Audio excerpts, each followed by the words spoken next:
Professor Ritujyoti Bandyopadhyay, Associate Professor ISER, Mohali. I would like to invite Professor Bandyopadhyay on the dais. This session would be chaired by Professor Shobosachi Basurai Choudhury, Department of Political Science, Rabindra Bharati University. Sir, on the dais. A short introduction of Professor Bandyopadhyay would be given by Calcutta Research Group. Good afternoon, everyone.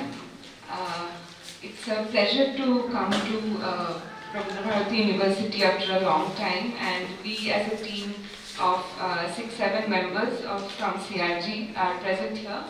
And we are really thankful that the Department of History in RBU has organized this special lecture, special public lecture.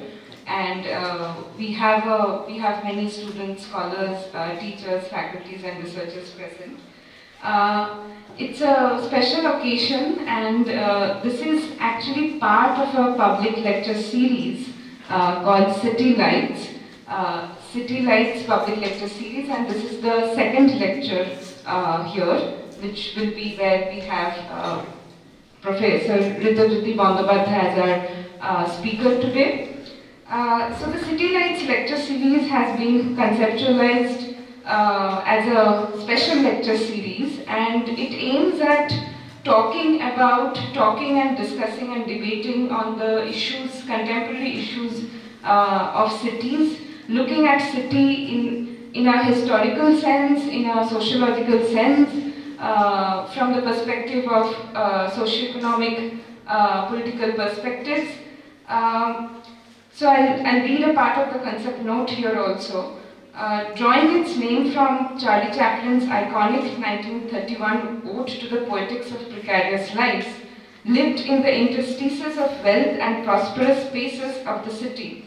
The lecture series City Lights will concern itself with the creation and recreation of the city, in its phenomenological complexity, historical specificities of labor and wealth, its materiality and mobility, and with its present life as a palimpsest of the past.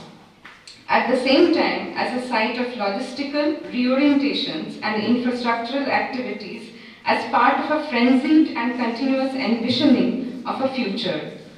The future of the urban takes place in the city through the interaction between technological innovation and imaginary planning and enacted fantasies of change and enforced enclosures and reclamations of planned space.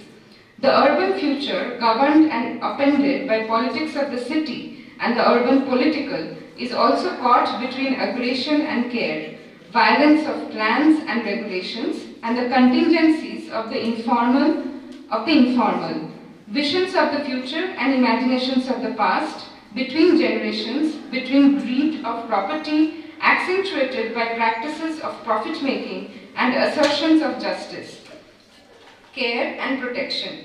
Lectures in this series will reckon with the making and unmaking of the city in history and space.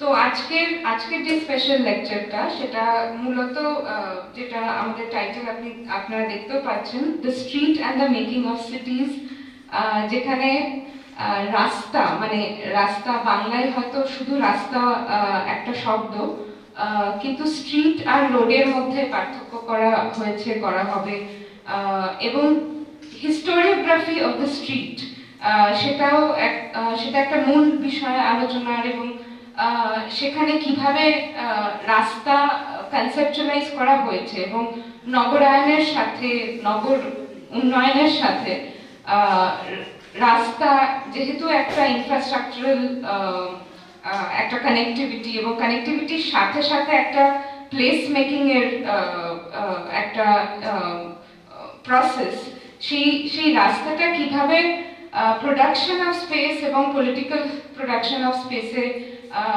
সাহায্য করে, এবং history of it, এবং সেখানে কিভাবে municipal corporation, কিভাবে বিভিন্ন urban যে bodies সেগুলো কিরকমভাবে রাস্তার সোশিওলজিক্যাল, ইকোনমিক্যাল এবং পলিটিক্যাল হিস্ট্রিটা, এবং আজকের দিনে বিশেষ করে 20th এবং 21st সেঞ্চুরিতে সেটার মানেটা কি, এবং এখানে যেমন কনসেপ্ট নোটটাও যেরকম মানে ভায়োলেন্স ইন মেকিং, মানে আমরা তো প্রতিনিয়ত এখন হিংসার সম্মুখীন হই, এবং নগরায়ন মানে নগরের উন্নয়নের মধ্যে যে হিংসা এবং নিপীড়ন লুকিয়ে আছে একটা স্পেস প্রোডাকশনের মধ্যে, বিশেষ করে আরবান স্পেস প্রোডাকশনের মধ্যে মেগা সিটি প্রজেক্টস, তার মধ্যে রাস্তা একটা বিশাল বড় প্রকল্প, এবং সেটা বানাতে গিয়ে এত রকমের উৎখাত, এত রকমের এভিকশন, রিসেটেলমেন্ট হয়। তো সেই ব্যাপারে শুনবো ঋতজ্যোতি বন্দ্যোপাধ্যায় থেকে, এবং আমাদের সেশনটা চেয়ার করবেন professor Sabyasachi Basudeb Chowdhury. So I'll hand over the mic to sir, and he will introduce Ritujyoti. Good afternoon, everybody, and I have the privilege to introduce today's distinguished speaker, who will be speaking on this particular occasion, which is the second public lecture in this series, City Light series, organized by the Department of History, Rabindra Bharati University, Kolkata, in collaboration with Calcutta Research Group and CIFAR, Canadian Institute for Advanced Research. Dr. Ritujyoti Bandyopadhyay is one of the brightest academics of this generation, who teaches at the Department of Humanities and Social Sciences at IISER, Indian Institute of Science, Engineering Research in Mohali. Ritujyoti obtained his PhD from Jadavpur University and the Center for Studies in Social Sciences, Kolkata. And this research was partly conducted at the University of California, Berkeley. He also obtained his BA and MA degree from Jadavpur University and received gold medals on each occasion for his stellar academic performance as student. He has been working on informality, infrastructure technologies, urban history and governmentality studies in the late colonial and post-colonial India. His research areas also include the trajectories of capitalist accumulation and urbanization in the 20th century and mass political formation under popular sovereignty and neoliberalism. His most recent publication is Streets in Motion, the making of infrastructure, property and political culture in the 20th century, Kolkata, which was published by the Cambridge University Press in 2022. He has book chapters in volumes published by Cambridge University Press, Routledge, Springer, Orient Black Swan, Primus, and other reputed publishers. Apart from that, he has published articles in reputed journals like Modern Asian Studies, Antipode, Dialectical Anthropology, Seminar, and Economic and Political Weekly. He has been a visiting professor at the Center for Modern Indian Studies, University of Göttingen. He is also a permanent fellow of International Center of Advanced Studies in Humanities and Social Sciences in New Delhi. He also received the Best Teacher Award from IISER Mohali, I think in 2021, if I'm not wrong. And he will be speaking today on the street and the making of cities. And this lecture, as I said, is being organized by the Department of History, Rabindra Bharati University, in collaboration with the Calcutta Research Group and CIFAR, Canadian Institute for Advanced Research. তো যেটা বলার সেটা হচ্ছে, যেহেতু আজকের অধিকাংশ শ্রোতা তারা আমাদের ছাত্রছাত্রী এবং আমাদের তার সঙ্গে কিছু গবেষক এবং আমাদের শিক্ষক বন্ধুরা আছেন, তার ফলে আজকের বক্তা ডক্টর ঋতজ্যোতি বন্দ্যোপাধ্যায় তিনি বাংলাতেই বলবেন, এবং তার বলার বিষয় হচ্ছে, আমি যদি বাংলা করি, আমি জানি না সেটা ঋতজ্যোতির পছন্দ হবে কিনা, আমরা এরকম বাংলা হয়তো করতে পারি, সরণি থেকে শহর। সরণি থেকে শহর এই জিনিসটা মধ্য দিয়ে সম্ভবত ঋতজ্যোতি যে বিষয়টা তুলে ধরতে চাইবেন, আমরা শুনবো সেটা হচ্ছে যে এখন এই নয়াউদার অর্থনীতির পরিস্থিতিতে সেখানে একটা নগরে, তার যে নগরের পটভূমিতে, সেখানে সচলতার সামাজিক নির্মাণ কিভাবে ঘটে, কিভাবে এই নয়াউদার অর্থনীতিতে বুর্জোয়া সমাজে সেখানে একদিকে যেমন গতি, প্রগতি, আরো বেশি নির্মাণ, আরো বেশি এগিয়ে যাওয়া, এটাই যেখানে সবচেয়ে প্রাধান্য পায়, সেখানে সরণিতে রাস্তায় থাকা যে মানুষজন, বিভিন্ন ধরনের মানুষজন, তাদেরকে অনেক সময় মনে হয় যে তারা খানিকটা ব্যতিক্রম এবং তারা যেন এটার বিরোধী, তারা এখানে যেন প্রতিবন্ধক হিসেবে কাজ করে। সুতরাং এই যে টানাপোড়েন এবং সেই টানাপোড়েনের মধ্য দিয়ে সরণি কিভাবে একটা শহরকে নির্মাণ করে, এটাই সম্ভবত ঋতজ্যোতির আজকের প্রতিপাদ্য। আমি ঋতজ্যোতিকে অনুরোধ করবো তার বক্তব্য পেশ করার জন্য। ঋতজ্যোতি।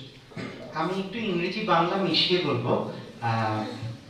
আমার বইটা নিয়ে কলকাতায় প্রথম আমি বলছি, এবং এটা 2022 সালে বেরিয়েছে, বহুদিন হয়ে গেছে, কিন্তু কলকাতায় বলবার সুযোগ হয়নি, আর বাংলাতেও বলবার সুযোগ হয়নি এখনো পর্যন্ত আমি যা বলেছি।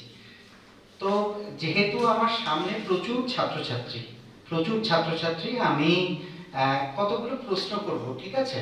পরীক্ষা নয়, পরীক্ষা আমি জানি তোমাদের খুব সামনে পরীক্ষা চলে এসেছে, কিন্তু এটা পরীক্ষার কোনো ব্যাপার নয়। আমি কতগুলো প্রশ্ন করব, সেই প্রশ্ন থেকে আমার বক্তব্যটা আমি আমার ধারণা আমি তৈরি করতে পারবো। যদি এই প্রশ্নটা করি, একদম খুব বেসিক একটা প্রশ্ন দিয়ে যদি শুরু করি, যে আচ্ছা,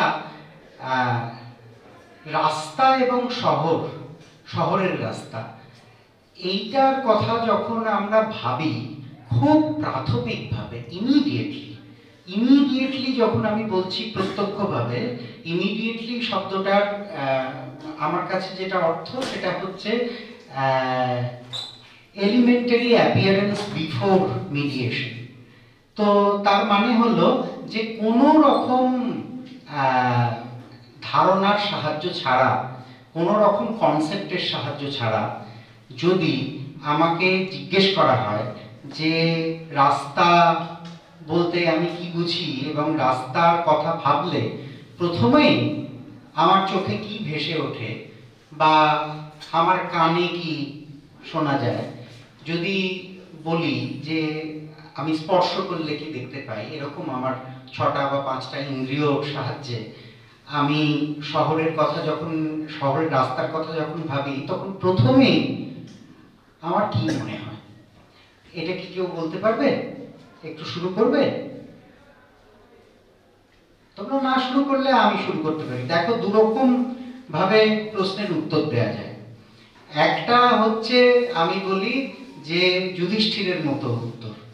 যখন দ্রোণাচার্য পরীক্ষা নিচ্ছিলেন, তখন দ্রোণাচার্য পাণ্ডবদের, কৌরবদের জিজ্ঞেস করছিলেন যে কি দেখতে পাচ্ছ গাছে?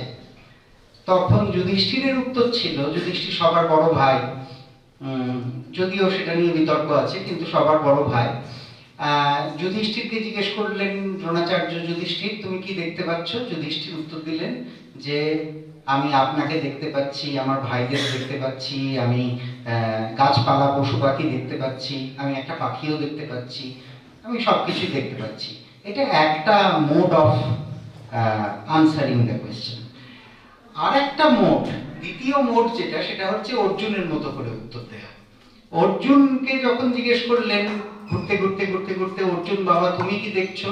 তখন অর্জুন বললেন আমি গাছের উপর একটা পাখি দেখতে পাচ্ছি। তো দ্রোণাচার্য আরেকটু ধমক দিয়ে বললেন আরেকটু ঠিক করে বলো কি দেখতে পাচ্ছ? খুশি হয়েছেন দ্রোণাচার্য। হ্যাঁ, তো তাতে অর্জুন বললেন যে আমি একটা পাখির চোখ দেখতে পাচ্ছি, সেই চোখে আমাকে লক্ষ্যভেদ করতে হবে। তো একটা যুধিষ্ঠিরের মতো করে উত্তর দেওয়া সম্ভব এই প্রশ্নের, আর একটা অর্জুনের মতো করে দেওয়া সম্ভব এই প্রশ্নের উত্তর। তো কেউ কি অ্যাটেম্প্ট করবে? যুধিষ্ঠিরের মতো করে ভাবলে কি ভাবা? আমার মনে হয় যে এটা যখন আমি, যুধিষ্ঠির খুব ডিসক্রেডিটেড এটা বলবার জন্য, কিন্তু কথা হচ্ছে যে যুধিষ্ঠির কিন্তু খুব হোলিস্টিক একটা ভিউ দিচ্ছেন এখানে। হ্যাঁ, যে উনি কিন্তু যা দেখতে পাচ্ছেন তাই বলছেন। ইমিডিয়েটলি যুধিষ্ঠির কিন্তু পাখির চোখই যে দেখবেন তার কিন্তু কোনো মানে নেই, তাই না? তো যুধিষ্ঠিরের মতো করে উত্তর দেওয়া যাক। অর্জুনেরটা খুবই সুপার স্পেশালিটি ব্যাপার হয়ে যাচ্ছে, অর্জুনেরটা দিকে আমরা নাইবা গেলাম। যুধিষ্ঠিরের মতো করে যদি আমরা ভাবি, তাহলে কি দেখতে পাবো? স্যার রাস্তা বললে শহরের রাস্তা, গাড়ি ঘোড়া যাচ্ছে, মানুষজন যাচ্ছে, পাশে ইউনিভার্সিটি, বাজার, এই কিন্তু রাস্তা মানে যেখান দিয়ে মানুষ চলাচল করছে, যাতায়াতের মাধ্যম। যাতায়াতের মাধ্যম, তাই না? আচ্ছা, যাতায়াতের মাধ্যম একটা। আবার আরেকটু যদি আমরা ভেবে দেখি তাহলে দেখতে পাবো যে শুধু যে রাস্তা যাতায়াতের মাধ্যম তাই কিন্তু নয়, ইমিডিয়েটলি আরো অনেকগুলো জিনিস আমাদের চোখে পড়বে, তাই না? যেমন ধরো আমাদের আমরা রাস্তার হকার দেখতে পাবো, আমরা আরো অনেক কিছু দেখতে পাবো, ভিখিরি ভিক্ষা করছে সেটা দেখতে পাবো, লোকজন কেনাকাটা করছে, এই জিনিসটা কিন্তু আমরা খুব দেখতে পাই রাস্তায়, তাই না? রাস্তা আর বাজারের মধ্যে কিন্তু বিরাট পার্থক্য নেই, রাস্তাই বাজার, তাই না? তো আমরা কেনাকাটা, বিক্রি কিনি, এই সমস্ত জিনিসও রাস্তাতে হচ্ছে দেখতে পাই। আর একটা জিনিস ভেবে দেখো যে রাস্তা কিন্তু যদি আমরা এই ইমিডিয়েট জায়গাটা থেকে বেরিয়ে একটা মিডিয়েটেড আন্ডারস্ট্যান্ডিং এ যাই, যে প্ল্যানার কিভাবে দেখেন রাস্তাকে, টাউন প্ল্যানার, আরবান প্ল্যানার কিভাবে রাস্তাকে দেখেন, তাহলে রাস্তার কিন্তু একটা বড় ফাংশন, যোগাযোগ ব্যবস্থা তো সবচেয়ে গুরুত্বপূর্ণ রাস্তার আমরা জানি, তার সঙ্গে কিন্তু আরবান প্ল্যানার আর একটা জিনিস দেখেন, সেটা কি জানো? সেটা হচ্ছে একটা জায়গা রাস্তার ক্ষেত্রে যেটা আমরা দেখতে পাই সেটা হচ্ছে যে রাস্তা কিন্তু প্ল্যানারের কাছে একটা আর্কিটেকচারাল বেসলাইন, অর্থাৎ রাস্তার পাশে যে বিল্ডিং গুলো রয়েছে সেই বিল্ডিং এর সঙ্গে কিন্তু রাস্তার একটা সম্পর্ক রয়েছে, ঠিক আছে? বিল্ডিং কত উঁচু হবে, তুমি যদি এখনো যাও মিউনিসিপ্যালিটিতে, তোমার একটা খুব ছোট্ট 6 ফুটের রাস্তা আছে, সেখানে যদি বিরাট একটা বহুতল হাঁকাতে যাও তাহলে কিন্তু তোমাকে পারমিশন নিতে হবে, তোমার মানে ওই রাস্তা তো ওই ভার সহ্য করতে পারবে কিনা বিল্ডিং এর, নানা রকমের যে উপকরণ তার মধ্যে যেতে হবে, সেইটা নিয়ে কিন্তু একটা গোল বাঁধবে, ঠিক আছে? সুতরাং রাস্তার সঙ্গে বিল্ডিং এর একটা সম্পর্ক রয়েছে, আর্কিটেকচারাল বেসলাইন, অর্থাৎ রাস্তা ধরে বিল্ডিং তৈরি হয়। বিল্ডিং এর অ্যাড্রেস গুলো আমরা কিভাবে বলি? বিল্ডিং এর অ্যাড্রেস গুলো তো এত নম্বর, এত স্ট্রিট, তাই না? মানিকতলা মেন রোড, 14 নম্বর মানিকতলা মেন রোড, এরকম করে রাস্তা ধরে আমরা ঠিকানা যেতে পারি, তাই না? তো সেইটা একটা গেল। তাহলে একটা যোগাযোগ ব্যবস্থায় একটা আর্কিটেকচারাল বেসলাইন, আর একটা খুব গুরুত্বপূর্ণ রাস্তার ভূমিকা, এবং এটা খুব সহজে আমাদের চোখে পড়ে না, কিন্তু একটু বলে দিলেই চোখে পড়বে, সেটা হচ্ছে যে রাস্তা দিয়ে কিন্তু একটা পাবলিক হেলথ মেজারের একটা বড় জায়গা। মানে কোনো রাস্তা যদি থাকে তাহলে সেটা দিয়ে আলো হাওয়া চলাচলের একটা বন্দোবস্ত হয়, আলো হাওয়া চলাচলের বন্দোবস্ত হয়। এবং অনেক দিন থেকে 19 শতাব্দী, 18 শতাব্দী থেকেই কিন্তু এই একটা জিনিস প্রচলিত ছিল যে বস্তিগুলোর উপর দিয়ে যদি রাস্তা চালিয়ে দেওয়া যায়, বস্তিগুলোর উপর দিয়ে রাস্তা চালিয়ে দিলে ডিকনজেশন হয়, হ্যাঁ, নানা রকম অবরোধ উঠে যায় এবং আলো হাওয়া খেলতে পারে, আলো হাওয়া খেলতে পারে নেবারহুডগুলোতে চারপাশে। তো অনেক সময়তেই কিন্তু আরবান প্ল্যানিং যখন হয় তখন এই যোগাযোগ ব্যবস্থার সঙ্গে সঙ্গেই একটা গুরুত্বপূর্ণ জায়গা নেয় পাবলিক হেলথ এর সঙ্গে রাস্তার কি সম্পর্ক। এবং এটা ধরেই নেওয়া হয়ে থাকে যে রাস্তা যদি ভালো করে বানানো হয়, সোজা সোজা চওড়া চওড়া রাস্তা যদি হয় তাহলে, এবং সোজা সোজা চওড়া চওড়া রাস্তাগুলো যদি সমকোণে 90 ডিগ্রিতে ইন্টারসেক্ট করে তাহলে সেটা ভালো শহর। ভালো শহরের প্ল্যান্ড সিটি যখন আমরা বলি, চণ্ডীগড় যে শহরে আমি থাকি, সেই শহরে যদি তুমি যাও তাহলে দেখবে, আমি জানি না তোমরা চণ্ডীগড় গেছো কিনা, কিন্তু চণ্ডীগড় একটা ম্যাসিভ বিরাট সল্ট লেক, ঠিক আছে, বিরাট সল্ট লেক যদি বোঝানো যায়। তাতে পাবলিক ট্রান্সপোর্ট খুব একটা থাকবে না, এবং তাতে মনে করো সল্ট লেকের রাস্তাগুলো আরো চওড়া, ফুটপাত নেই বললেই চলে। এরকম করে যদি সল্ট লেককে চিন্তা করতে পারো তাহলে চণ্ডীগড় সেরকম একটা বিরাট শহর। তো চণ্ডীগড় প্ল্যান্ড সিটি, সকলে গিয়েই সকলের হঠাৎ করে মনে হয় যে আহা কি সুন্দর একটা শহরে পৌঁছে গেলাম, তাই না? চণ্ডীগড়ে গেলেই এটা কিন্তু আমি সকলের কাছে, আমি যখন প্রথম গেলাম, তারপরে আমার বাবা মা যখন গেলেন, তখন তারা চণ্ডীগড় দেখে বললেন যে বাহ, এ তো দারুণ শহর, চওড়া চওড়া রাস্তা। আর চওড়া চওড়া রাস্তা শুধু নয়, রাস্তাগুলো আবার সোজা পরস্পরকে ধাক্কা মারছে এবং ছেড়ে বেরিয়ে যাচ্ছে। তো এই রকম কতগুলো স্কোয়ার থাকবে রাস্তাগুলো, সেখানে এসে দানা বাঁধবে, আবার ছড়িয়ে যাবে, এইরকম একটা আইডিয়া যদি থাকে, তো চণ্ডীগড়ের যিনি প্রথম প্ল্যানার ছিলেন লে কর্বুজিয়ার, তিনি তার একটা ধারণা ছিল যে চণ্ডীগড়ের দক্ষিণতম বিন্দু থেকেও হিমালয়টা দেখা যেতে হবে। হিমালয় যদি দেখা যায় দক্ষিণতম বিন্দু থেকে, তাহলে যা করতে হবে সেইভাবে প্ল্যানিংটা করতে হবে চণ্ডীগড়ে, ঠিক আছে? তো ওনার এই ধারণার থেকে যে শহর তৈরি হয়, সেই শহরে আমরা দেখি সোজা সোজা চওড়া চওড়া রাস্তা, সেখানে অটোমোবাইল ফ্রেন্ডলি ভীষণ, হাঁটার জন্য খুব একটা নয়, কিন্তু অটোমোবাইলের জন্য শহরটা খুব ভালো। সেই জন্য খুব আশ্চর্য না হওয়ারই বিষয়, সেটা হচ্ছে চণ্ডীগড়ে নাকি পার ক্যাপিটা কার ওনারশিপ এশিয়ার মধ্যে সবচেয়ে বেশি বলে। চণ্ডীগড়েও এখন ট্রাফিক জ্যাম হচ্ছে। তো এনিওয়ে, তো একটা বড় কিন্তু রোল রাস্তার হলো পাবলিক হেলথ মেজার এবং তার সঙ্গে এই যোগাযোগ ব্যবস্থা, অর্থাৎ দুটোকেই যদি আমরা মিলাই, দুটো একটা জায়গায় মিলে যায়, সেটা হচ্ছে সার্কুলেশন, ঠিক আছে?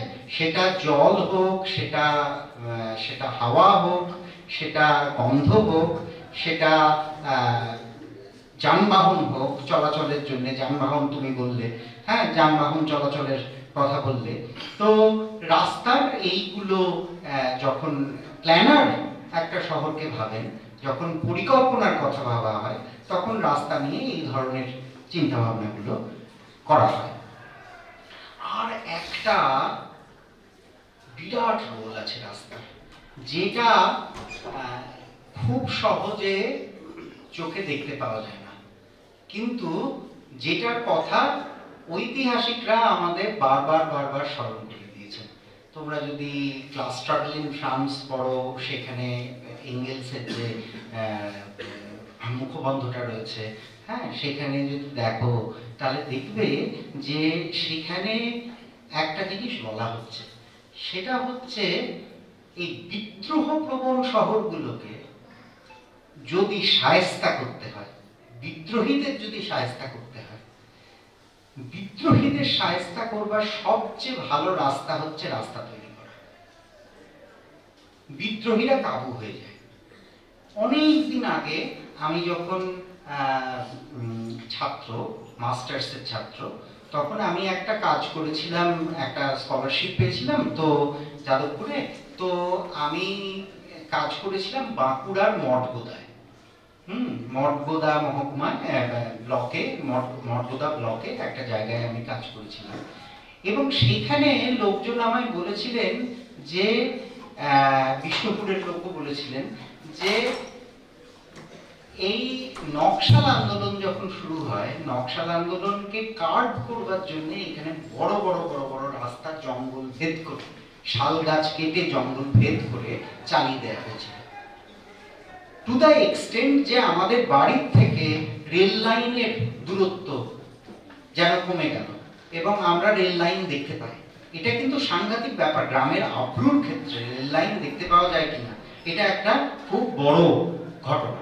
তো সেই সময় নাকি শোনা গিয়েছিল যে সরকার থেকে, পুলিশ থেকে লোক এসে মহাজনদের বলতো যে তোমরা যদি এক একটা গাছ কাটতে পারো তো এক একটা গাছের পিছনে 5 টাকা দেওয়া হবে, কমিউনিটিকে 5 টাকা দেওয়া হবে। এবং তার ফলে সাফ হয়ে যায় জঙ্গল এবং রাস্তা তৈরি হয়, বড় রাস্তা তৈরি হয়। এবং বড় রাস্তা তৈরি মানেই কিন্তু সেখানে আলো আসবে, সেখানে জিপ চলাচল করতে পারবে, সেখানে দরকার পড়লে ট্যাঙ্কও চলতে পারবে। এবং গুলি, কামানের গোলা এরা কিন্তু সোজা পথে চলে, এরা টুইস্টেড বাঁকা রাস্তায় চলতে পারবে না, তাই না? ফলত যদি কামানের গোলা দিয়ে শহরকে ভাবা হয় তাহলে শহর কেমন দেখতে লাগবে সেইটা হলো প্ল্যানারের চোখ। প্ল্যানার কিন্তু সেইভাবে শহরটাকে ভাবে।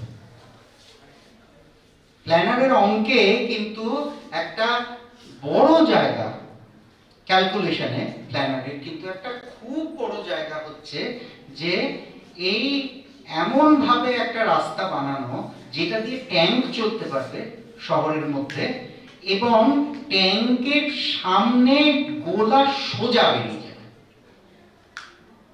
বুঝতে পারা গেল?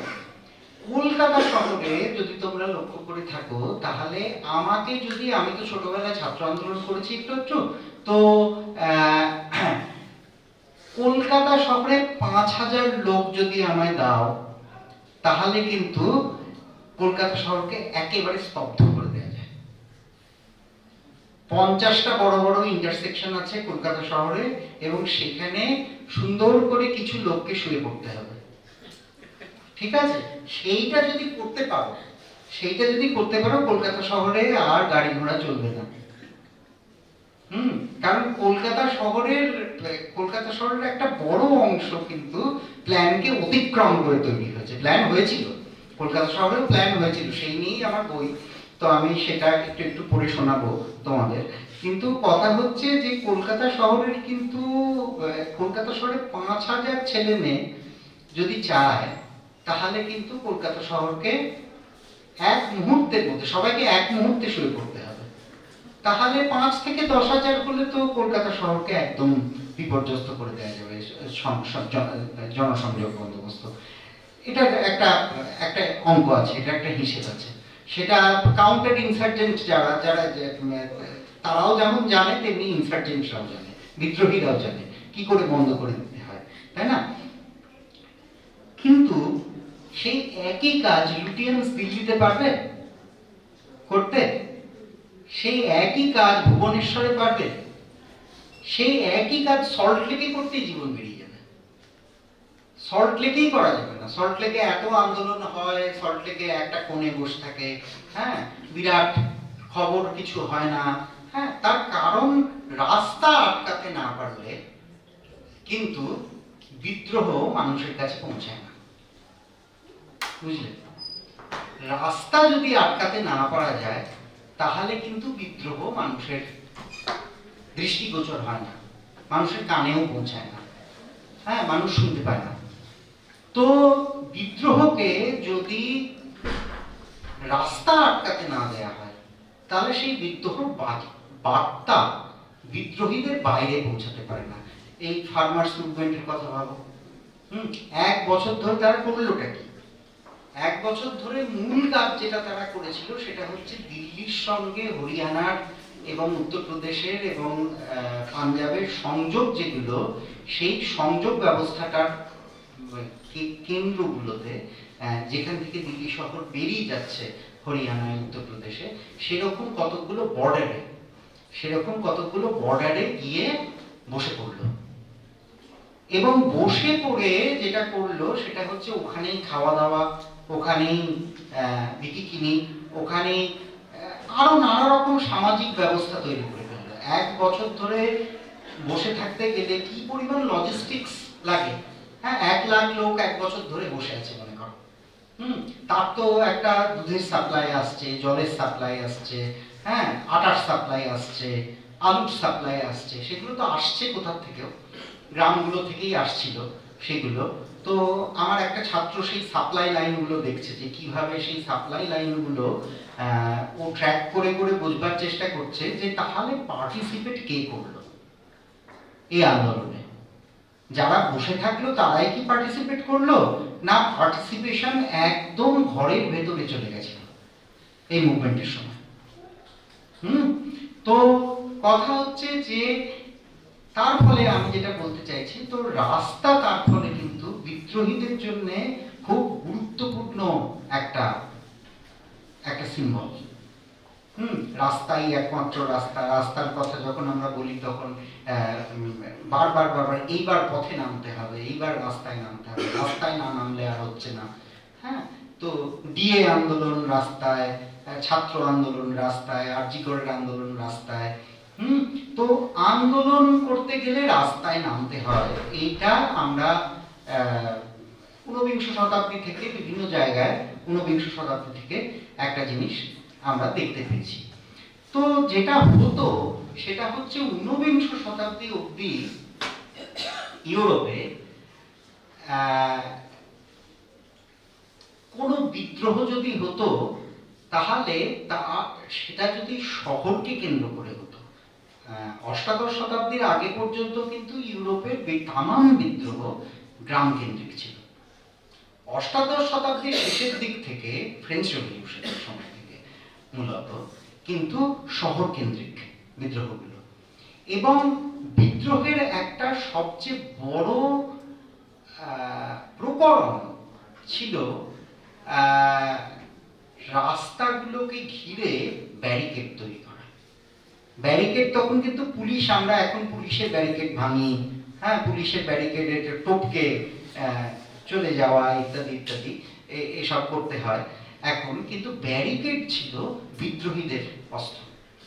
ঠিক আছে, ব্যারিকেড করে সেনাবাহিনীকে আটকানো এবং তারপরে নানা রকম সামাজিক সম্পর্ক সেখানেই ঘটত।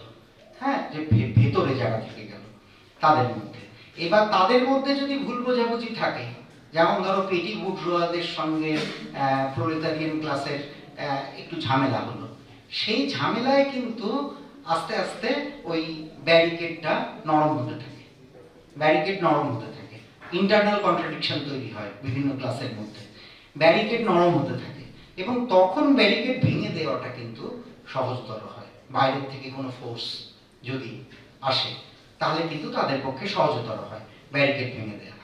তো এই ব্যারিকেড কিন্তু খুব বড় একটা সিম্বল। আজও আমরা ব্যারিকেডের কথা বলি, ব্যারিকেড গড়ার কথা বলি, গড়ে তোলো ব্যারিকেড, হ্যাঁ বলি না আমরা এখনো, বামপন্থীরা কথায় কথায় দলে দলে কমরেড গড়ে তোলো ব্যারিকেড বলে। তো ব্যারিকেড খুব গুরুত্বপূর্ণ সিম্বল এখনো, কিন্তু এই সিম্বলটা তখনই কাজ করে যখন যারা এই সিম্বলটার ভেতর থেকে লড়ছে তাদের নিজেদের সম্মতি থাকে। তাদের নিজেদের সম্মতি না থাকলে কিন্তু ব্যারিকেড কাজ করে না, ব্যারিকেড ভালো করে কাজ করতে পারে না।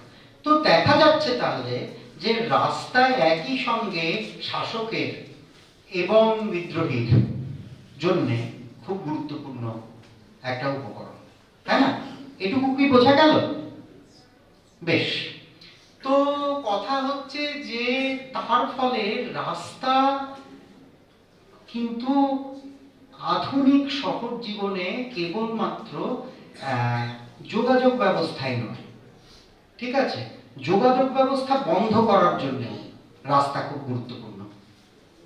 যে যোগাযোগ ব্যবস্থার জন্য এভরিডে সিটি একটা স্মুথ সার্কুলেশনের মধ্যে রয়েছে, সেটাকে যদি আমি স্তব্ধ করতে না পারি তাহলে আমার বার্তা পৌঁছাবে না কোথাও, তাহলে আমার বার্তা কোথাও পৌঁছাবে না।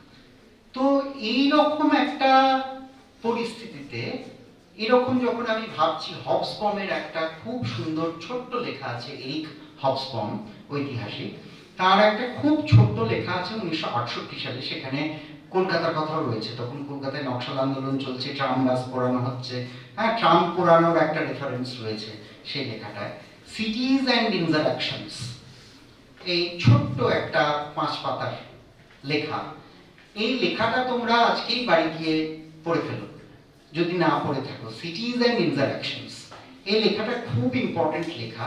সেই লেখাতে হবসবম দেখানোর চেষ্টা করছেন যে কোন শহরগুলো কেন বেশি বিদ্রোহপ্রবণ, এবং কোন শহর যদি বেশি বিদ্রোহপ্রবণ হয় তাহলে সরকার কি বন্দোবস্ত গ্রহণ করে। যেমন ধরো একটা বড় বন্দোবস্ত সরকার যেটা করে, এবং এটা আমরা সবাই চাক্ষুষ দেখতে পাবো, রবীন্দ্রভারতী বিশ্ববিদ্যালয়টা কোথায় সেখান থেকেই বোঝা যাবে, সেটা হচ্ছে যে ইউনিভার্সিটি কলেজগুলোকে আস্তে আস্তে শহর থেকে বার করে দেয়। কারণ ইউনিভার্সিটি কলেজ এইগুলো যদি বড় রাস্তার উপর, শহরের বড় রাস্তার উপর, শহরের গলিঘুচির মধ্যে থাকে, তাহলে এইগুলোর সঙ্গে কিন্তু ওয়ার্কিং ক্লাসের কানেকশন হয়ে যায়, এটা খুব ভয়ের বিষয়। তোমরা যদি 16-17 ভলিউম স্যাডলার কমিশনের রিপোর্ট পড়ো, 1917-19 সালে যখন তৈরি হয়েছিল কলকাতা বিশ্ববিদ্যালয় কমিশন, যখন তৈরি হয়েছিল, সেখানেও দেখবে আসন মুখুজ্জে থেকে শুরু করে সাহেবরা সবাই কিন্তু ভীষণ ভয় পাচ্ছে যে কলকাতা বিশ্ববিদ্যালয়টা, প্রেসিডেন্সি কলেজটা এমন একটা জায়গায় অবস্থিত যেখানে বাউন্ডারিগুলো সবসময় পোরাস, এবং ছাত্ররা চলে যাচ্ছে বেশ্যালয়ে, বেশ্যারা কোথা থেকে চলে আসছে, কলা বাগানটা এত কাছে, হ্যাঁ, তো দাও কলা বাগানকে 4 টুকরো করে ভেঙে। তোমরা যদি লক্ষ্য করে দেখো যে এই সেন্ট্রাল এভিনিউ কেমন ভাবে কোথা দিয়ে গেল, আর তোমার হ্যারিসন রোড যেটা এখন মহাত্মা গান্ধী রোড কোথা দিয়ে কেমন ভাবে গেল, এবং সেটা কলকাতা শহর, মধ্য কলকাতা শহরের বস্তিগুলোকে কিভাবে ভাগ করে দিল, তাহলে দেখতে পাবে যে এই স্যাডলার কমিশনের যে অ্যাংজাইটিটা, সেই অ্যাংজাইটিটা খুব জেনারেলাইজড একটা অ্যাংজাইটি।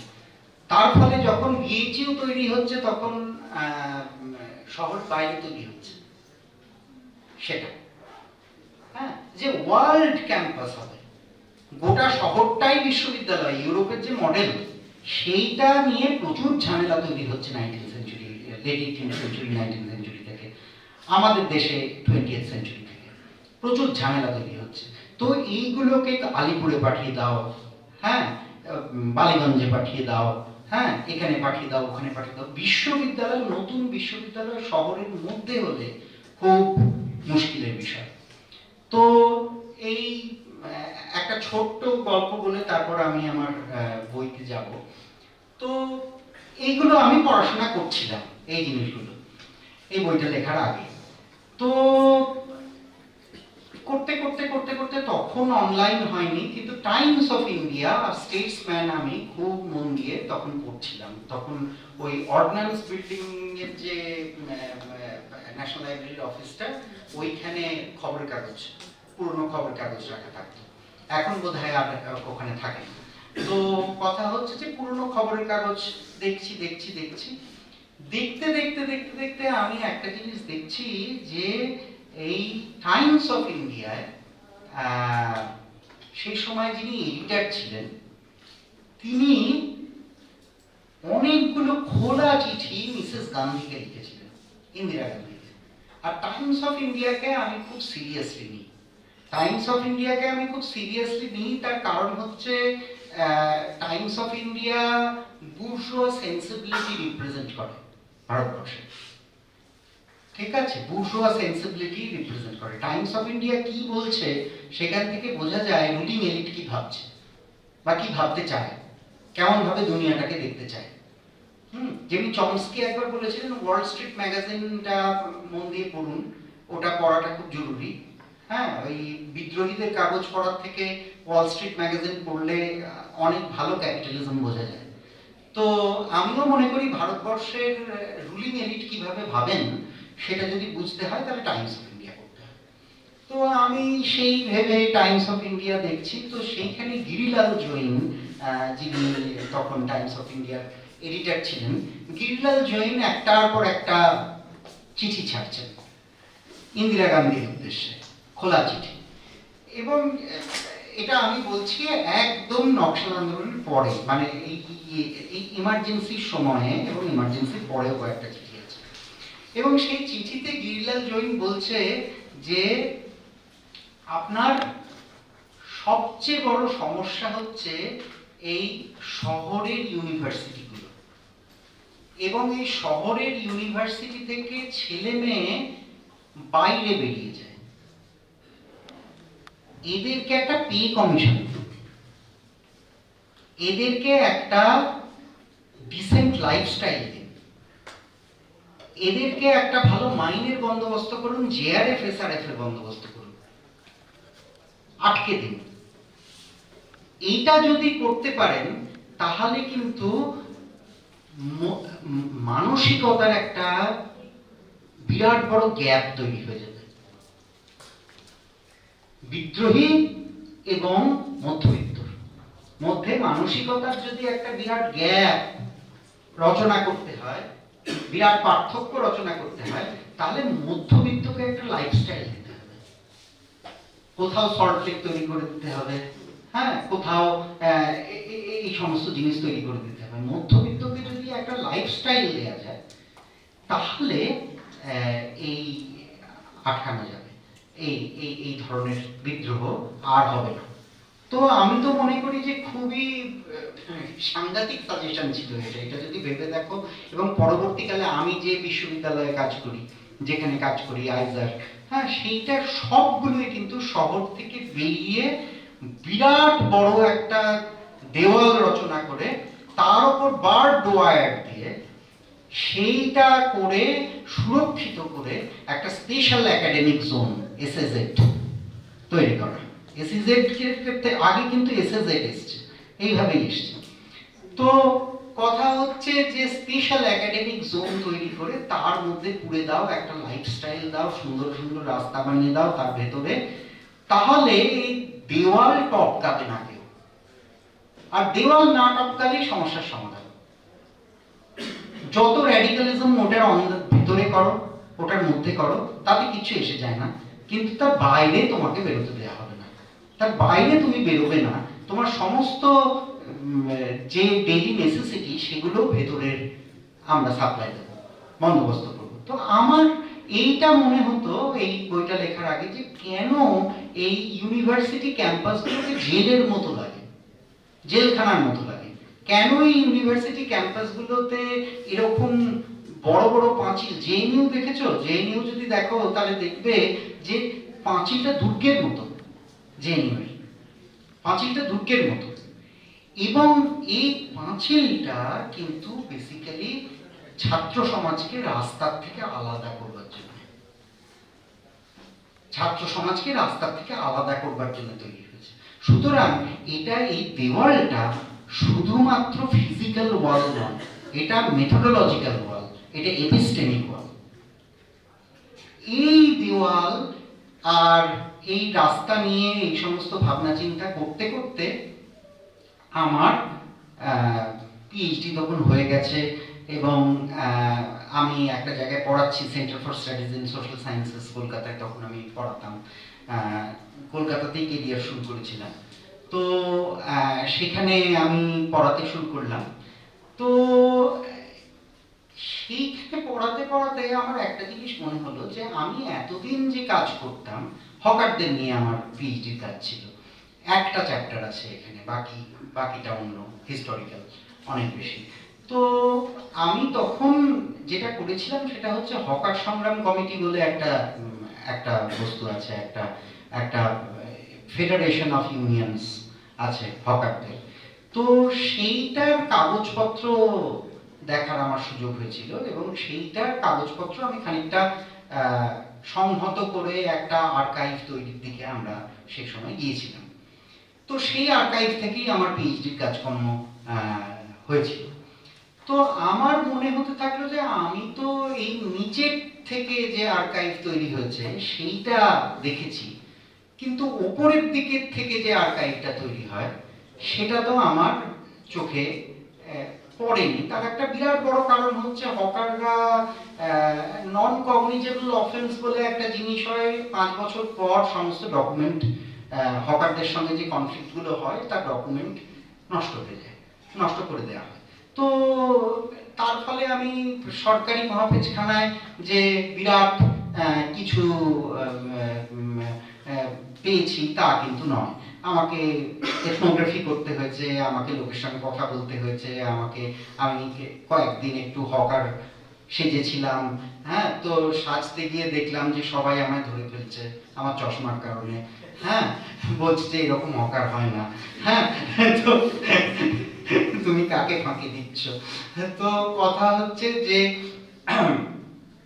তো এরকম হচ্ছে। তো তখন এই ক্যালকাটা ইমপ্রুভমেন্ট ট্রাস্ট পোদ্দার কোর্টে তার অফিস ছিল, আগে কিন্তু ক্লাইভ স্ট্রিটে ছিল, যেটা এখন নেতাজি সুভাষ চন্দ্র বসু রোড, বড় জায়গায় ছিল। তো তখন পোদ্দার কোর্টে একটা খুব হাম্বল একটা অফিস ক্যালকাটা ইমপ্রুভমেন্ট ট্রাস্টের। তো আমি ছাত্রাবস্থাতেই চেষ্টা করেছিলাম ওখানে ঢুকে জিনিসপত্র দেখতে, কিন্তু আমাকে বিশেষ সাহায্য কেউ করেননি, এবং আমি খুব বেশি কিছু দেখতেও পাইনি ছাত্রাবস্থায়। তো মাস্টারমশাই হওয়ার পর আমার মনে হলো যে এবার মাস্টারমশাইয়ের কার্ড দেখিয়ে দেখি যে আমাদের দেশে তো মাস্টারমশাইদের সম্মান আছে, তো মাস্টারমশাই হওয়ার পরে যদি আমি গিয়ে দেখি তাহলে আমাকে দেবে কিনা ঢুকতে। তো আমি দেখলাম তখন যিনি একজন ডব্লিউবিসিএস অফিসার অশোক দাস বলে, যিনি সেক্রেটারি ছিলেন। ইউজুয়ালি আইএএস ডব্লিউবিসিএস অফিসাররা এরকম কথা বলেন না, তিনি আমায় যেটা বলেছিলেন, আমরাই বরং একাডেমিক্সে আসি ওইসব পরীক্ষাগুলোতে না পেয়ে। তো তো তো ডব্লিউবিসিএস অফিসার, তিনি তখন আইএস র্যাঙ্ক তার, তিনি বললেন যে আমি না একাডেমিক হতে চেয়েছিলাম, কিন্তু দেখুন পারিবারিক বিভিন্ন কারণে আমাকে অ্যাডমিনিস্ট্রেশনে আসতে হলো। আমি বললাম বলেন কি, এরকম তো দেখিনি। হ্যাঁ, তো আমি বললাম যে খুব ভালো কথা। তো আমি বললাম যে আমরা কিছু টাকা পয়সা দিয়ে একটা স্ক্যানার কিনেছি, তো সেই স্ক্যানারটা যদি আমরা এখানে নিয়ে এসে সমস্ত ডকুমেন্ট যা আছে আপনাদের বাথরুমে, এখানে ওখানে কোনাচিতে, হ্যাঁ, যত ডকুমেন্ট আছে, আপনারা তো চান যে এই ডকুমেন্টগুলো নষ্ট হয়ে যাক। তো ওনারা বললেন যে হ্যাঁ, এই ডকুমেন্ট দেখার লোকও নেই, আর কিছু কিছু কারণে আমাদের এই ডকুমেন্টগুলো রাখতে হয়েছে। তার একটা বড় কারণ হচ্ছে কিছু কিছু কেস আর্লি 20th সেঞ্চুরি থেকে চলছে। হ্যাঁ, সেই কারণে আমাদের মিনিটসগুলো রাখতে হয়েছে, আমাদের প্ল্যান গুলো রাখতে হয়েছে, এবং সে এক বিশাল ব্যাপার। আমি গিয়ে দেখছি প্ল্যানগুলো যেগুলো হয় সেগুলো এর 4 গুণ একটা টেবিল রাখতে হবে, সেইখানে ছাড়া ওটাকে রেডি করা যাবে না। হ্যাঁ, তার উপরে মিনিটস ইত্যাদি ইত্যাদি। আমি বললাম যে এইটাই তো আমি চাইছিলাম। আমি হকারদের আর্কাইভ দেখেছি, এবার এই আর্কাইভটা যদি দেখতে পাই, দুটোকে আমায় মেলাতে হবে। এই দুটোকে মেলাতে পারলে একটা বই হতে পারে, তাছাড়া হবে না। এইটা ছিল আমার তখনকার ধ্যান ধারণা। তো অশোকবাবু রাজি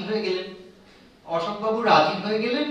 আমরা একেবারে 1.5 বছর ধরে ডিজিটাইজ করলাম। রোজ ছেলে মেয়ে যেত, এবং 2টো মেশিন আমরা এক জায়গায় এনে ডিজিটাইজ করলাম সেন্টার থেকে। সেন্টারের এখন যদি সেন্টারের ইয়েতে যাওয়া হয়, কি বলে, আর্কাইভে যাওয়া হয়, তাহলে এই ডকুমেন্ট দেখতে পাওয়া যায়। 2015 থেকে এই ডকুমেন্ট খুলে গেছে, তো এই ডকুমেন্ট দেখতে পাওয়া যায়। তো এবং রিসার্চাররা যেতে পারেন এবং কাজ করতে পারেন সেখানে। তো এইটা তৈরি হওয়ার পরে আমার মনে হলো যে এইবার সেই সময় যখন একটা বই তৈরি হতে পারে, এই দুটো আর্কাইভকে মিলিয়ে, দুটো আর্কাইভ দুটো সময়ের, দুটো আর্কাইভ দু ধরনের কন্টিনজেন্সি থেকে তৈরি। একটা প্ল্যানারের চোখ দিয়ে তৈরি, একটা রুটিরুজির জায়গা থেকে তৈরি। একটা ব্রিটিশ আমলের আর্কাইভ মেনলি, একটা একেবারে অধুনা শহরের আর্কাইভ। তো এই দুটোকে একটা ফ্রেমওয়ার্কে যদি আমায় মানতে হয়, তাহলে আমি বলতে পারবো যে এই সরণি থেকে শহর, যেটা সব্যসাচী বাবু বললেন, এই সরণি থেকে শহর, এই যে পথ, এই পথটা আমি কি করে মাপযোগ করব, কি করে আমি বুঝতে পারবো। তো এই জায়গা থেকে আমি এই বইটা লিখি এবং 10 বছর সময় লাগে এই বইটা লিখতে। তার কারণ আমি কিছুতেই এই দুটো আর্কাইভকে মিলিয়ে একটাই গল্প বলতে পারছিলাম না, খুব কঠিন লাগছিল আমার। হ্যাঁ, বস্তুত এখনো আমার ভীষণ কঠিন লাগে। তো আমি এখান থেকে কতগুলো প্যারাগ্রাফ পড়ে শোনাচ্ছি, কিছু কিছু খাবলে খাবলে। তো তোমাদের দেখো তোমরা ফলো করতে পারো কিনা, ঠিক আছে? তো আমার দুই প্রিয় লেখককে নিয়ে আমি বইটা শুরু করি, ঠিক আছে? আমরাও এখনো সেই ছোটবেলায় সেই রচনা প্রদীপে সব লেখা থাকতো না, কবি কি বলিয়াছেন সেই তেমনি করে। তো কথা হচ্ছে যে আমি দুজন আমার খুব প্রিয় লেখক, তাদের দিয়ে আমি শুরু করি। একজনের নাম ফ্রেডরিক এঙ্গেলস এবং আর একজন রবীন্দ্রনাথ ঠাকুর, ঠিক আছে? তো ফ্রেডরিক এঙ্গেলস এবং রবীন্দ্রনাথ ঠাকুরকে দিয়ে আমি বই শুরু করলাম। তো এঙ্গেলসটা আগে পড়ছি, কারণ এঙ্গেলসের লেখাটা 1872 সালে আর রবীন্দ্রনাথ ঠাকুরেরটা 1929-30 এরকম সময়, ঠিক আছে? এঙ্গেলস বলছেন, "The scandalous alleys disappear to the accompaniment of lavish self-praise by the bourgeoisie on account of this tremendous success, but they appear again immediately somewhere else." অন্ধকার, যত সিসিটিভি ক্যামেরা তুমি লাগাবে তত অন্ধকার একটু একটু দূরে সরে যাবে, ক্রাইম সিন একটু একটু করে দূরে সরে যাবে। তার মানে তুমি ডিসপ্লেস করছো, অ্যাবলিশ করতে পারছো না কোনো কিছু। তো কি বলছেন?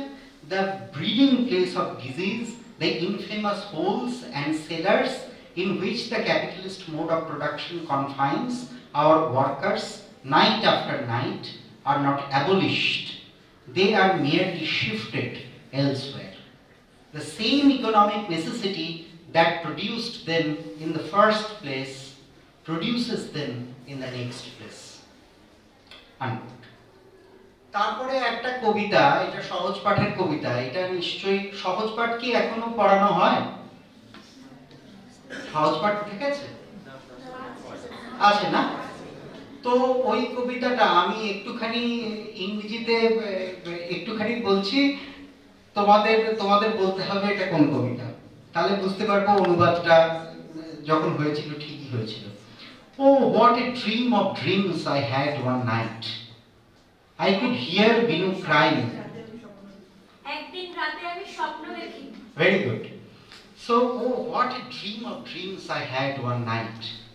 I could hear Binu crying out in fright. "Come quickly and you will see a startling sight.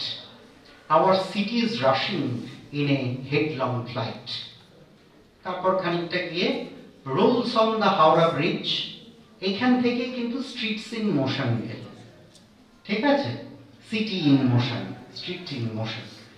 "Rolls on the Howrah Bridge like a giant centipede, chased by Harrison Road, breaking the traffic code." Hey, চলছে। "When I entered the dusty record room of the Calcutta Improvement Trust for the first time in 2011, exactly a century since its inception, and began to discover Calcutta in the early 20th century planning documents, land acquisition records, and files of property disputes, these two quoted texts gave me a perspective. Perspective-ta ki? A study of the city is a study of the social production of motion. In mechanics, motion refers to the phenomenon by which matter changes position over time. It marks displacements and distance, change and acceleration of objects along the coordinates of time and space. In a historical materialist inquiry, on the other hand, motion stands for impersonal forces operating within a mode of production in a given time and space, and that enact social change, movements of bodies, capital, migration, and displacement. People's relationship with motion is marked by the differential access based on class, caste, gender, ethnicity, race, and generational hierarchies. Therefore, a critique of motion must track its politics in generating mobile subjectivities and differential mobilities. More importantly, it ought to identify how one social group's access to motion may actively exclude or disable that of others. In my story, the modern urban street is a central actor and a key mediator between such mobilities and materialities. The quote by Engels that opens the book situates the modern avenue-style urban streets in the context of the capitalist mode of production that consolidated itself in space during the second half of 19th century, after many decades of urban interactions in Europe and in colonial world. The second quote by Tagore reveals the anxiety of a city dweller in grasping the spaces already inserted in capital's creative destruction. মনে রেখো 1928-29-30 সাল এই সময় কিন্তু কলকাতায় Calcutta improvement trust দেদার ভাঙচুর করছে, ছোট ছোট গলি বড় বড় রাস্তা হয়ে যাচ্ছে, ঠিক আছে, সাহেবপুরি গোলাম ওইভাবে শুরু হচ্ছে কিন্তু যে সার্ভেয়ার যাচ্ছে, তো কথা হচ্ছে দেদার ভাঙচুর চলছে কলকাতায়।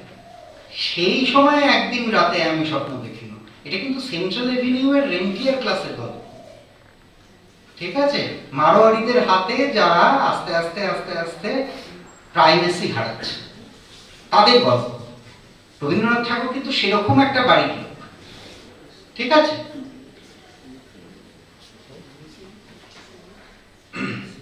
The second quote by Tagore reveals the anxiety of a city dweller in grasping the spaces already inserted in capital's creative destruction. It represents the moment of transition to a new regime of motion that came as a revolution. When the located and sunk infrastructures appeared unstable, rootless, and on the move. Kolkata চলিয়াছে, কলিকাতা চলিয়াছে নড়িতে নড়িতে, ইটে গড়া গন্ডার বাড়িগুলো সোজা। The discourse of motion creates its own contexts and effects under the capitalist mode of production. This is a book to uncover the social tectonics of spatial mobilization and thus demystify motion. Who and what set spaces on the move? How did various classes of city dwellers activate, experience, and negotiate it? What meanings, sensibilities, and values did they attach with motion? And what were the implications of spatial motion for the city as a settlement? Every human reaction to spatial mobilization was also a new action, reaction, new action. Okay? City dwellers acted and did something and did not merely react. What did they act upon and act towards? How did they form and transform spaces through labor and action? Conversely, what mobilized them to action? Did a distinctly 20th century vision of urbanism emerge in Calcutta as a result of these encounters? If so, how did it produce, how did it proceed through a century. Tagore was a resident of a central Calcutta neighborhood. Manush bhabte hobe. Tagore was a resident of a central Calcutta neighborhood which witnessed a momentous transformation in the early 20th century at the behest of the Improvement Trust. Several new thoroughfares came to cause a considerable demographic and spatial reorganization of the central quarters of the city. Jorashako, where the poet resided, witnessed the destruction of old dwellings, gardens, ponds, and bastis as land entered the whirlwind of speculation in the post-First World War years.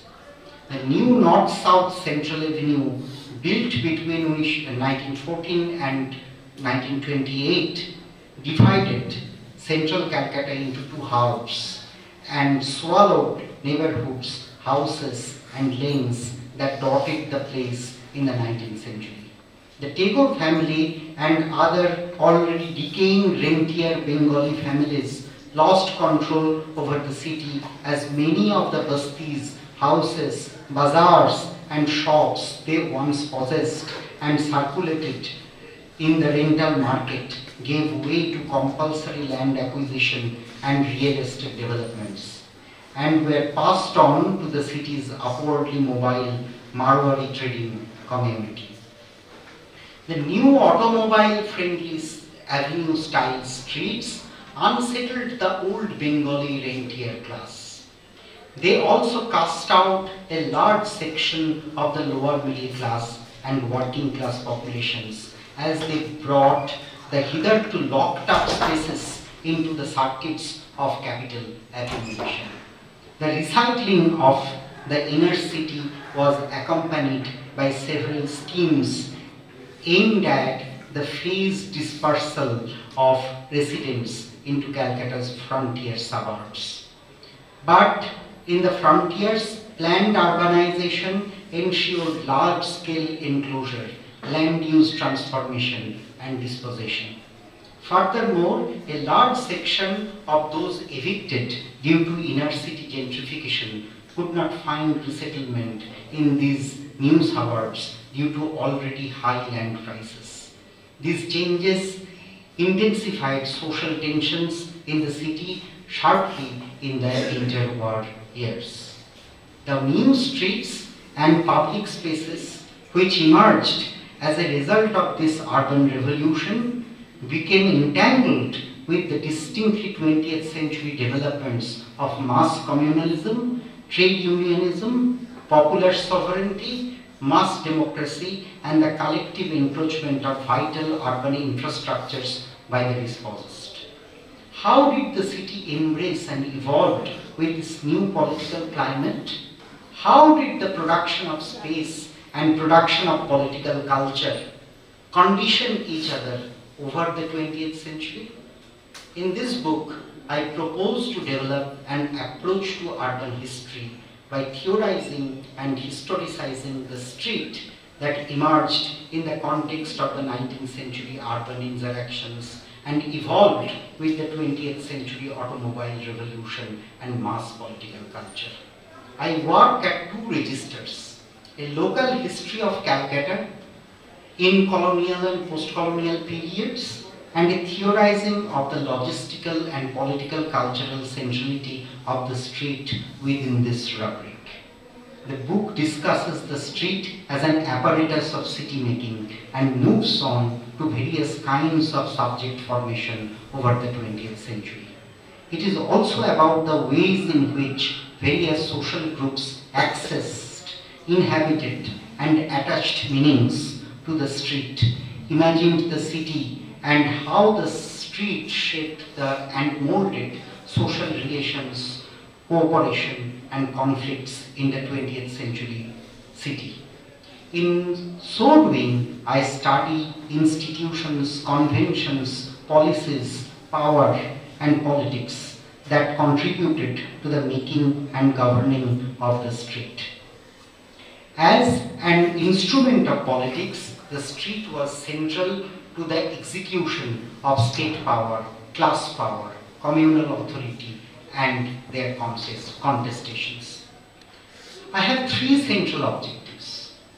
First, I wish to study the production of urban space in colonial and post-colonial contexts through the life of the streets. I deploy the triad property-territory accumulation as the template of urban history. My desire is to unravel the colonial and post-colonial imports of the relationship between urbanization and accumulation in Calcutta, a city that moved from the empire's second city to India's dying metropolis in the 20th century autobiography of Capital. Streets in Motion contests this hegemonic representation of Calcutta by documenting how a people's economy kept the city vibrant in all these decades of apparent decadence and disorder. Second, I probe into the relation between space, that is infrastructure, and polity, superstructure, and describe the materialities of political culture. I show how popular sovereignty materialized in space in the 20th century. I argue that popular and collective action on the streets were not merely the epiphenomenon of property relations. It was in fact the indeterminacy of popular politics on the streets that reframed the contours of the city's political economy and infrastructure through the 20th century. Thus, in tracing the dialectic between planning and dwelling, physical space and social practice, I consider political economy not just within its usual domain of the government, the law, and planners' apparatus, but also parallelly within the unlikely domain of public action on the street. In this sense, the crowd is not simply the dialectical antithesis of the planner. It performs, in some instances, the groundwork for the planner. For instance, Jabardakhan, or forcible collective occupation of space by people, in the context of a refugee influx and mass democracy that I discussed in chapter 4 of this book, rebuilt the city and its frontiers and designed new calculative rationalities by reversing the order of planning and practice. Third, this is also a book about the 20th century urban experience. As a means and an outcome of these objectives, I developed a thick description of Calcutta streets, witnessed the unfolding of 20th century. The street is the framing device of our story, which is also a metaphor. The streets of Calcutta were imbricated with rich histories of political struggles and livelihood, turning it into a metaphorical space where human rights, equality, and dignity could be asserted. I harnessed this narrative power of the street as I wave stories of property, rent, communalism, and livelihood in 20th century Calcutta. In reading the street in this way, we come to a deeper understanding of the social production of its motion. আমার কি সময় আছে না আমি শেষ করব? শেষ করব? তো এই হচ্ছে আমার বই। আমি খুবই কৃতজ্ঞ যে আপনারা এতক্ষণ ধরে শুনলেন আমার কথা। আমি কৃতজ্ঞ। আমি এখানে শেষ করছি, প্রশ্ন উত্তর হতে পারে।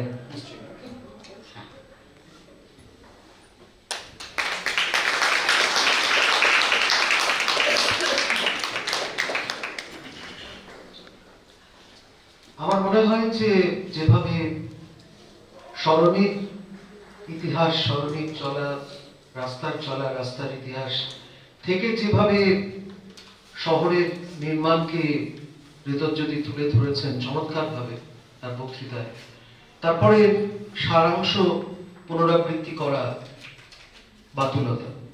সুতরাং আমি যে কথাটা প্রথমে বলেছিলাম যে ঋতজ্যোতি অত্যন্ত উজ্জ্বল একজন ছাত্র, শুধু তাই নয়, এই চমৎকার বক্তৃতা এটাও প্রমাণ করে, নিশ্চয়ই কেউ আমার সঙ্গে দ্বিমত হবেন না, যে একজন শিক্ষক বা গবেষক হিসেবেও তার মুন্সিয়ানা কতটা। তো এই যে তার বক্তব্য এতক্ষণ তিনি আমাদের সামনে পেশ করলেন, তার সাপেক্ষে যদি আমাদের কারোর কোনো প্রশ্ন থাকে আমরা করব। শুধু গোড়ায় আমাদের নামটা বলে নেন। সুতরাং আমার মনে হয় যে ছাত্রছাত্রীদের জন্যই মূলত বক্তৃতাটা বাংলায় করা হলো, সুতরাং ছাত্রছাত্রীদের কাছ থেকে প্রশ্ন আসবে এটা প্রত্যাশিত। অন্য যারা মাস্টারমশাই আছেন তারা তো করতেই পারে, অবশ্যই করবেন।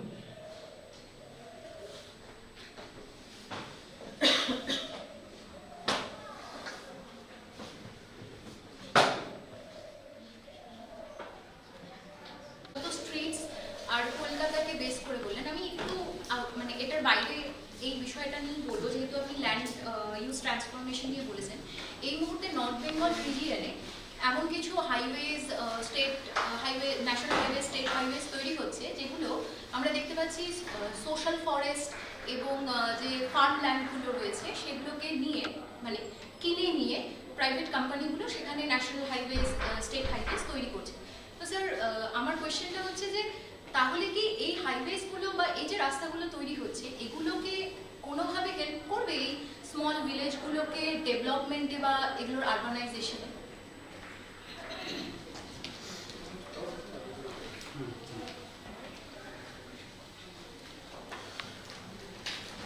আপনি যে বললেন সিটির ক্ষেত্রে যে স্ট্রিট একটা পাবলিক হেলথ মেজারমেন্টের ক্ষেত্রে গুরুত্বপূর্ণ ভূমিকা পালন করে। তো এক্ষেত্রে যেটা বললেন যে রাস্তা থাকলে আলো জল হাওয়া খেলবে, তো এটা কি কোনোভাবে কলোনিয়াল যে মায়াসমেটিক থিওরি সেখান থেকে ডিরাইভ করেছে? এটা আরেকটা স্যার, যে আপনি হবসমামের সিটিজেন ইন্টারাকশনের কথা বললেন, তো সেখানে হবসম বলছেন যে কলকাতায় ট্রামকে আমরা আটকাই, বা উনি বলছেন যে কিছু কিছু ট্রান্সপোর্ট আছে যেটা খুব ভালনারেবল, যেমন ট্রাম, কিন্তু মেট্রোর মতো ট্রান্সপোর্টগুলো অতটা ভালনারেবল না। তো এই যে ডিফারেন্স, সেটার কারণটা?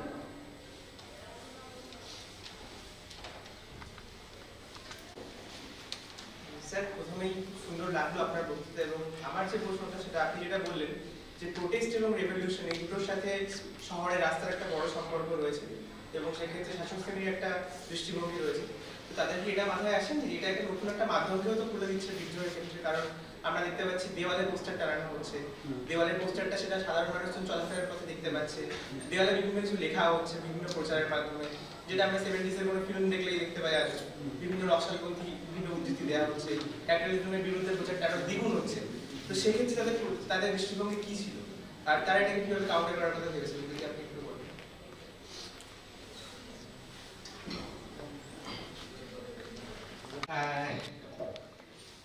মানে গ্রামগুলো তো ডেভেলপ করবে একভাবে, প্রশ্নটা হচ্ছে যে সেই ডেভেলপমেন্ট আমাদের কাম্য কিনা, আমরা সেই ডেভেলপমেন্ট চাই কিনা, বা ডেভেলপমেন্টের কোনো অল্টারনেটিভ ভিশন আমরা দিতে পারি কিনা, সেইটা আমাদের বুঝতে হবে। তার কারণ দেখো, রাস্তা গ্রামের পাশ দিয়ে গেলে, একটা ছোট্ট গল্প বলি এই প্রসঙ্গে, সময় আছে একটু?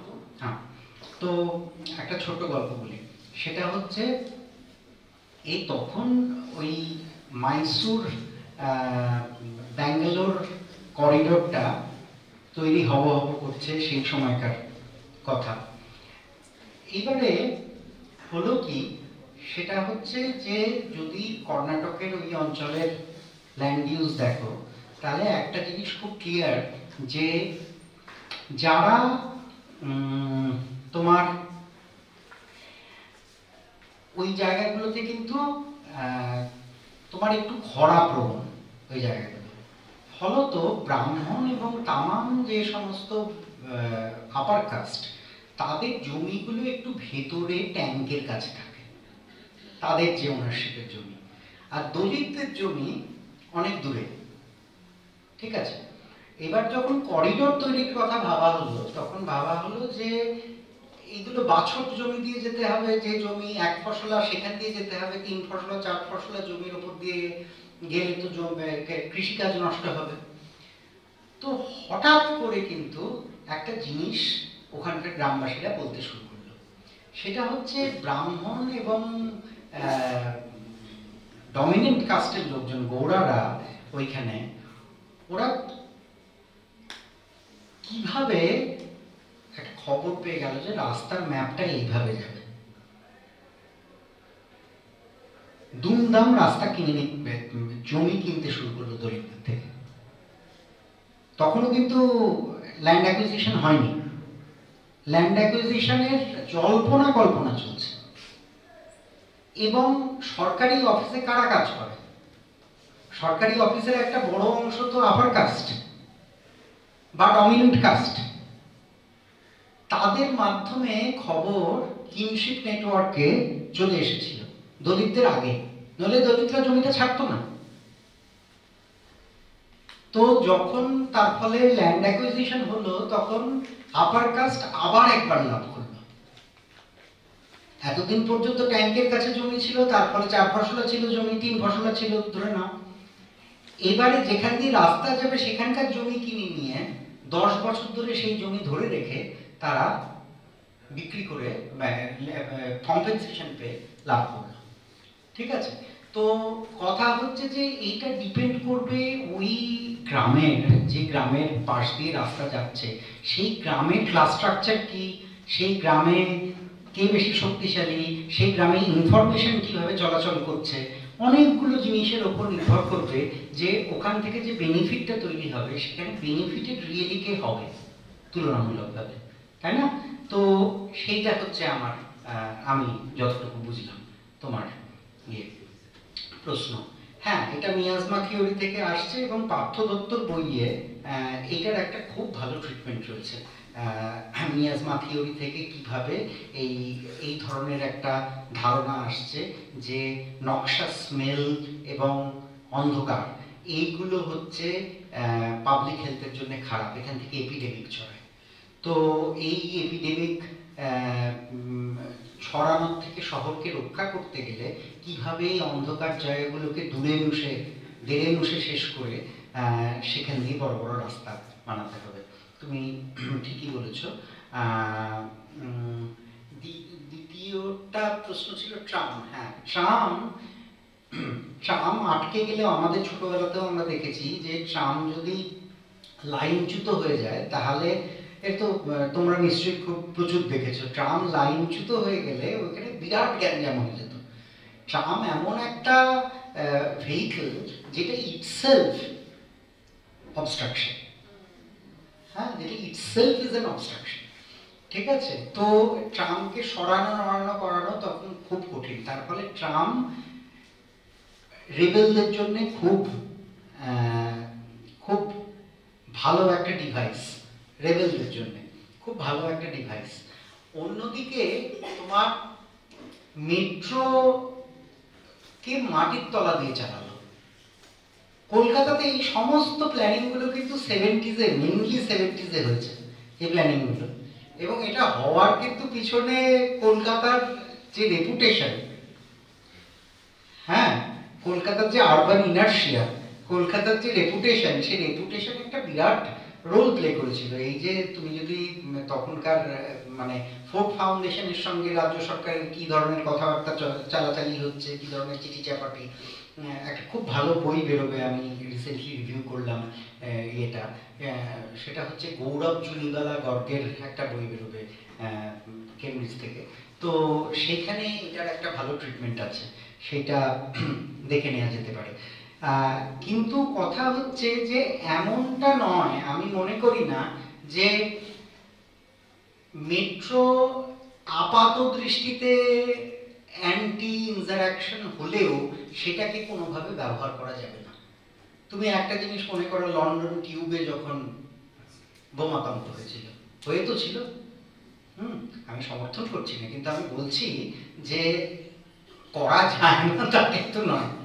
হ্যাঁ, এটা ডিপেন্ড করে মানুষ কিভাবে ইনফ্রাস্ট্রাকচারকে ইউজ করছে তার উপর। ইনফ্রাস্ট্রাকচার ইন ইটসেলফ কিন্তু মানে রেবেলিয়ন করতে পারবে কি করতে পারবে না সেটা ডিপেন্ড করে মানুষ কিভাবে সেটাকে ব্যবহার করছে, অস্ত্র হিসেবে কিভাবে ব্যবহার করছে। লন্ডন টিউবের কথাটা মনে করলে দেখা যায় যে মেট্রোতে সাংঘাতিক ডিসরাপশন তৈরি করা যেতে পারে।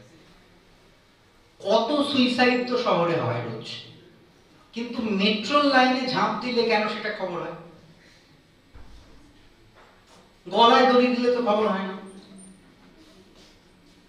আগুনে পুড়ে গেলে যতক্ষণ না সেটা হোমিসাইড শাখা আসছে, অমুক হচ্ছে তমুক হচ্ছে, ততক্ষণ পর্যন্ত খবর হয় না। রোজ তো আগুনে পুড়ে কত মেয়ে মৃত্যু হয়, খবর হয়? খবর তো হয় না। হ্যাঁ, কিন্তু মেট্রোতে কেউ ঝাঁপ দিলে সে যদি নাও মরে, সেই খবরের শিরোনামে উঠে আসে। আজ নেতাজি ভবন থেকে কালীঘাট পর্যন্ত বন্ধ, হ্যাঁ, তার কারণ কেউ একটা ঝাঁপ মেরেছে। তো ডিসরাপশন যদি তুমি করতে চাও, তাহলে যে ডিসরাপশন করা যায় না তা কিন্তু না। এটা ডিপেন্ড করছে যে তোমার মানে ইন্টারাকশনের বুদ্ধিগুলো কি, হ্যাঁ, কিভাবে প্ল্যান করেছো, শহরটাকে কিভাবে শিখেছো। শহর একটা শেখার বিষয়, শহর একটা জানার বিষয়, শহরটাকে কেমন করে জানো, এইগুলোর ওপর। সুতরাং হবসবমের শুরুই আমি বলছি যে করা যায় না তা কিন্তু নয়।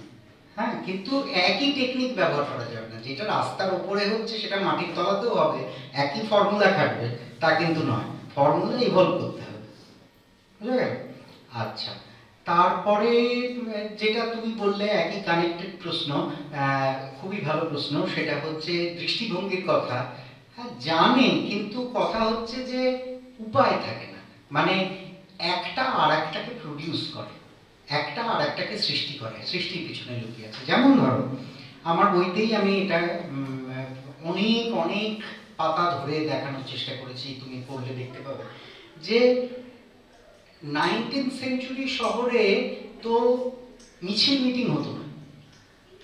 মিছিল মিটিং কিন্তু এক ধরনের ফুটপাতওয়ালা বড় রাস্তাতেই শুরু হলো, ঠিক আছে? জনতা রাস্তায়, এই জিনিসটা কিন্তু 19th সেঞ্চুরির গল্প না, এটা 20th সেঞ্চুরির গল্প। এবং এইটা কিন্তু এনেবলড হচ্ছে এই রাস্তা এলো বলে। যদি এই ধরনের ফুটপাত না থাকতো, তাহলে কি তার কার্ভ সাইডে যে ফুটপাত হকার বসতো? বসতো না। তাহলে একটার থেকে আর একটা নির্মিত হচ্ছে ইনফ্রাস্ট্রাকচার। তার ফলে এটা একটা এমন একটা জিনিস যেটা ডিপেন্ড করছে তুমি ব্যবহার কিভাবে করছো, সেটা তার উপর নির্ভর করছে সেটা কি ধরনের রোল প্লে করবে বা করবে না, তাই না? এখন তো তুমি যদি দেখো যে এই রিসেন্টলি যে হকার উচ্ছেদ হয়েছিল, তারপরে আবার হকার বসলো, সেক্ষেত্রে এই কথা বলা হলো, এতদিন পর্যন্ত আমরা জানতাম হকার বেআইনি, তারপরে জানলাম যে ফুটপাতে হকার বসলে সেটা বেআইনি নয়, কিন্তু রাস্তায় বসলে বেআইনি। তার মানে একভাবে ফুটপাতের হকারকে অ্যাকসেপ্ট করে নেওয়া হলো, তাই তো? তো এই হচ্ছে ব্যাপার আর কি। মানে এটা ডিপেন্ড করে যে তুমি কিভাবে জিনিসটাকে ব্যবহার করছো, কি মোটিভে ব্যবহার করছো, কি ধরনের শক্তি সংহত হয়েছে তার চারপাশে, তার